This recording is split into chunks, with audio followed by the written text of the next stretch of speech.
Hello friends, இன்றைக்கு இந்த வீடியோவில் அரசின் பழைய ஓய்வூதிய திட்டம் குறித்த ஒரு முக்கியமான அறிவிப்பு வெளியாயிருக்கு. அதை பற்றி தான் இந்த வீடியோவில் பார்க்க போகிறோம். திமுகவின் தேர்தல் வாக்குறுதியான பழைய ஓய்வூதிய திட்டத்தை உடனடியாக அமல்படுத்த கோரி ஜாக்டோ ஜியோ அமைப்பினர் சென்னையில் மாபெரும் போராட்டத்தில் ஈடுபட்டனர். கோரிக்கைகளை வலியுறுத்திய அவர்கள் அரசு செவிசாய்க்காவிட்டால் நிரந்தர வேலை நிறுத்தம் எனவும் கூறியுள்ளனர். பழைய ஓய்வூதிய திட்டம் பல்வேறு கோரிக்கையை வலியுறுத்தி இன்று போராட்டம் அறிவிக்கப்பட்டது. அதன்படி சென்னை காமராஜர் சாலையில் அமைந்துள்ள எழிலகம் வளாகத்தில் ஜாக்டோ ஜியோ அமைப்பினர், ஆசிரியர் மற்றும் பணியாளர் அமைப்பினரும் பழைய ஓய்வூதிய திட்டத்தை உடனடியாக அமல்படுத்த வேண்டும் உள்ளிட்ட பல முக்கிய கோரிக்கைகளை வலியுறுத்தி ஆர்ப்பாட்டத்தில் ஈடுபட்டனர்.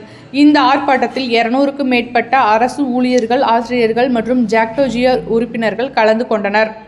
இதில் முக்கிய அம்ச கோரிக்கைகளாக அரசு பல்வேறு துறையில் 30% மேல் காலியாக உள்ள பணியாளர்களை நிரப்ப வேண்டும், 21 மாத ஊதிய நிலுவைத் தொகைகளை அரசு ஊழியர்களுக்கும் ஆசிரியர்களுக்கும் உடனடியாக வழங்க வேண்டும், குறிப்பாக பழைய ஓய்வூதியத்தை உடனடியாக அமல்படுத்த வேண்டும், சாலை பணியாளர்களின் 41 மாத பணி நீக்க காலத்தினை பணிக்காலமாக முறைப்படுத்த வேண்டும் போன்ற பல முக்கிய கோரிக்கைகளை வலியுறுத்தி மாபெரும் அடையாள வேலைநிறுத்த போராட்டத்தில் ஈடுபட்டார்கள்.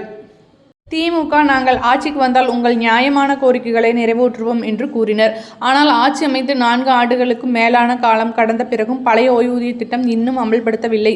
காலி பணியிடங்களை நிரப்புவோம் என்ற வாக்குறுதி நிறைவேற்றவில்லை. சத்துணவு, அங்கன்வாடி, எம்ஆர்பி, செவிலியர்கள், நூலர்கள் உள்ளிட்ட பல பிரிவுகளின் சிறப்பு ஊதியமும் மதிப்பூதியமும் வழங்கப்படவில்லை. ஆசிரியர்களுக்கு பாதிப்பை ஏற்படுத்தும் பல அரசாணைகள் இன்னும் திரும்ப பெறவில்லை.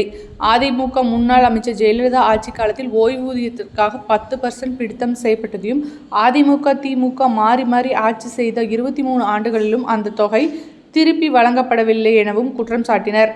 இதனால் பழைய ஓய்வூதிய திட்டத்தை உடனடியாக அமல்படுத்த வேண்டும், எங்களது நியாயமான கோரிக்கைகளை முதலமைச்சர் உடனடியாக தீர்க்க வேண்டும், இல்லையெனில் ஜாக்டோ ஜியோ மாபெரும் குழுவை அமைத்து அடுத்த கட்ட போராட்ட நடவடிக்கை அறிவிப்போம் என்று பாஸ்கரன் எச்சரித்தார். வரும் 21ஆம் தேதி மாநில ஜாக்டோ ஜியோ ஒருங்கிணைப்பாளர்கள் கூட்டம் நடைபெறும்.